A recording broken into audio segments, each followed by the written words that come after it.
قال عليه الصلاة والسلام: إذا قال العبد لا إله إلا الله والله أكبر صدقه الله. فقال رب العزة: صدق عبدي، لا إله إلا أنا وأنا أكبر. فيقول العبد: لا إله إلا الله وحده لا شريك له. يقول الله: صدق عبدي، لا إله إلا أنا ولا شريك معي. فيقول العبد: لا إله إلا الله وحده لا شريك له، له الملك وله الحمد. يقول الله: صدق عبدي، لا إله إلا أنا ولي الملك ولي الحمد. يقول العبد: لا إله إلا الله ولا حول ولا قوة إلا بالله. يقول الله تعالى: صدق عبدي، لا إله إلا أنا ولا حول ولا قوة إلا بي. قال عليه الصلاة والسلام: من قالها في مرضه ثم مات لم تطعمه النار. من قالها في مرضه ثم مات لم تطعمه النار.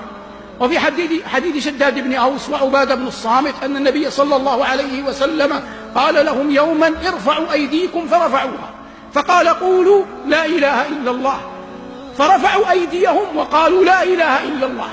فقال صلى الله عليه وسلم: الحمد لله، اللهم بعثتني بهذه الكلمة ووعدتني عليها الجنة وإنك لا تخلف الميعاد. ثم وضع صلى الله عليه وسلم يديه وقال: ابشروا فقد غفر الله لكم، ابشروا فقد غفر الله لكم. كل هذا من التمكين لأهل لا إله إلا الله في الدنيا.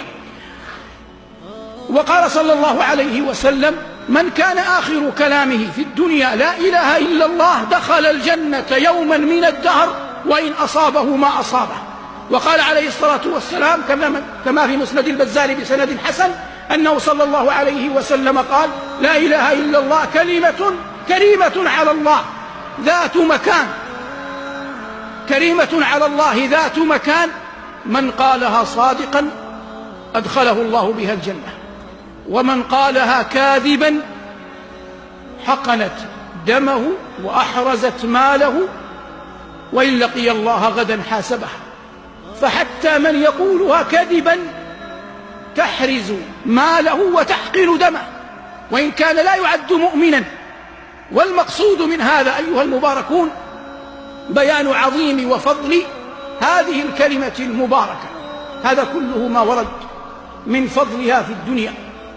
أما ما ورد من فضلها في الآخرة فإن النبي صلى الله عليه وسلم قال: إن الله سيخلص رجلا من أمتي على رؤوس الخلائق ينشر له 99 سجلا كل سجل مد البصر، فيقول الله جل وعلا له: يا عبدي أتنكر مما ترى شيئا أظلمك كتبتي الحافظون؟ يقول: لا يا رب. فيقول الله عز وجل: ألك عذر؟ فيقول: لا يا رب. فيقول الله عز وجل: أما وإن لك عندنا بطاقة. فيقول: أي رب، فيها أشهد أن لا إله إلا الله وأشهد أن محمدا عبده ورسوله. فيقول: أي رب، وما تغني هذه البطاقة أمام هذه السجلات؟ فتوضع السجلات في كفة ولا إله إلا الله في كفة، فتثقل البطاقة وتطيش السجلات ولا يثقل مع اسم الله شيء.